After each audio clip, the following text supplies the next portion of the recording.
అంగట్లో అన్నీ ఉన్న అల్లుడి నోట్లు సేనని మీడియాలో అంతా ఉన్నా సరే ఇక్కడ యాజమాన్యాల ఆలోచనలకు అనుగుణంగా వ్యవస్థ నడుస్తున్నటువంటి నేపథ్యంలో జరుగుతున్నటువంటి తంతు చూస్తున్నాం. వాస్తవంగా ఈ వడగళ్ల వాన వీటి వలన రాష్ట్రంలో పంట నష్టం జరిగిందని నిన్నగాని మొన్నగాని ప్రజలకి ఏమైనా తెలిసిందా? ఏమైనా పత్రికలు వార్తలు వచ్చినాయా? బ్రేకింగ్లు లేకపోతే గంటలు గంటలు వార్తలు రాశారా? చర్చలు జరిపారా? లేదు కదా.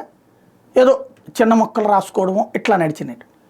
ఇవాళ జగన్ వెళ్తున్నాడు అనేటప్పటికీ వార్త రాసుకొచ్చారు. అదన్న ఒక అందుకు మంచిదైంది.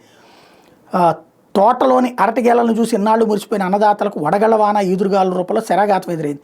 శనివారం సాయంత్రం నుంచి వైఎస్ఆర్ ఉమ్మడి అనంతపురం జిల్లాలో కురిసిన వడగాళ్ల వాన అరటి రైతులకు అపార నష్టాన్ని మిగిల్చింది. వైఎస్ఆర్ జిల్లా లింగాల మండలంలో 2455 ఎకరాల్లో కోతకొచ్చిన అరటిని అలవాలింది. రైతులు పెట్టుబడి దిగుబడి రూపంలో 110 కోట్ల మేర నష్టపోయారు. కోమన్నూతల పరిధిలో 1450 ఎకరాలు, పార్నపల్లిలో 360, మురారి చింతలలో 180, వెలిదండలలో 150 ఎకరాల్లో పంట నేలవాలింది. తాతిరెడ్డిపల్లె, ఎగువపల్లె, దిగువపల్లె, పెద్దకూడాల, చిన్నకూడాల గ్రామాల్లో విక్రయానికి సిద్ధంగా ఉన్న అరటి దెబ్బతినడంతో రైతులు కన్నీటి పర్యంతం అవుతున్నారు.